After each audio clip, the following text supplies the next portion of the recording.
Hi, my name's Kathy. I'm a librarian at the Hamilton East Public Library, and I'm also a master gardener here in Hamilton County. So it's a winter day, kind of nice out actually.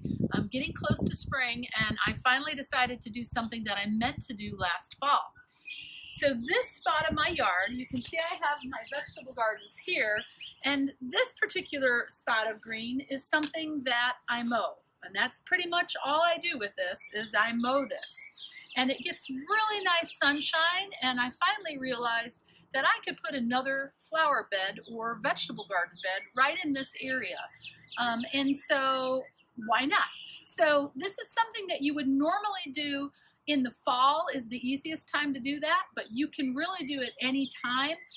But I wanted to show it to you now because there are some things that you can save during the course of the year that you'll be able to use in order to build that raised bed without having to spend money on buying ingredients from the hardware store. So this is how we're going to build a lasagna garden. So after you've decided where you want to put your lasagna garden, which is simply a raised bed that we're going to fill with layers of different kinds of materials, once you've decided where to put it, then you need to decide what you want to make the edges out of. Now I will say, you don't have to make any edges at all. If you've got like an open yard and you're not going to have problems with water, you can just build up the soil in that area and plant in it without putting an edge. My husband likes a little bit of a tidier sort of thing, so we're going to build raised beds like we have over here. And I like it tidier too because that way I've got a clear walkway to go between things and I keep the garden in the garden. So if you had old bricks, you could use those, stones, pavers. If you take a lot of limbs or a lot of limbs fall out of your trees, you can build up the edges with different sorts of wood logs and stuff, or if you've got a lot of old firewood, you could use that. I'm going to use these 10-inch 2x4s, and we're simply going to make a frame out of these, and it's just like making a big box. You don't really need any carpentry skill in order to do this. So I've done a little more work out here. You see we've put the frame together, and I did want to mention the wood that we used is untreated. I know that treated wood would last longer, but it also has chemicals in it that I don't want in my vegetable garden. So that's why we use the untreated lumber. Also, for your first layer on the ground, you can put cardboard or things like newspaper. The thing about newspaper is that it is printed with soy ink, and that's safe for you to consume as it breaks down. Cardboard, you don't know where that cardboard was manufactured or what might be in it or the glues that's holding it together. So I prefer to use just the newspaper. Then you can see I've got some leaves that my neighbor saved for me. Those are going to go in. I'm also going to dump out my compost bin and put that in here. Whether all of the food has turned into true compost or not.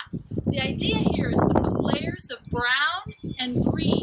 So the brown is going to be things like the newspaper, the leaves, dead stems and things from plants that have been in your yard. And then the green is going to be things like grass, lawn clippings, and things from your compost bin, you know, eggshells, coffee grounds, potato peels, apple cores, all that sort of stuff. We're going to layer that in here depending on how deep it is. And the reason that a lot of people do this in the fall is so that it has time to really decompose down and to start to make a nice crumbly sort of thing. So I kind of waited because it's February now, so I'll have about 3 months before I plant, and I'm hoping to be able to put probably the first year tomato plants or such in here. I'm going to put some more layers. I did buy a little bit of topsoil I'm going to mix in along with this, but with the good compost that's in here, this should be fine to grow in this year. Might not look great, but it's going to be just decomposing over the next 3 months, and I'll show it to you later on in the year to show you what it looks like when it's fully planted. So I've put the layers of newspaper down there. I put some twigs that I picked up in the yard. I had some old potted plants that I threw those in there. I cleared out about the last 4 months worth of compost from my compost bin.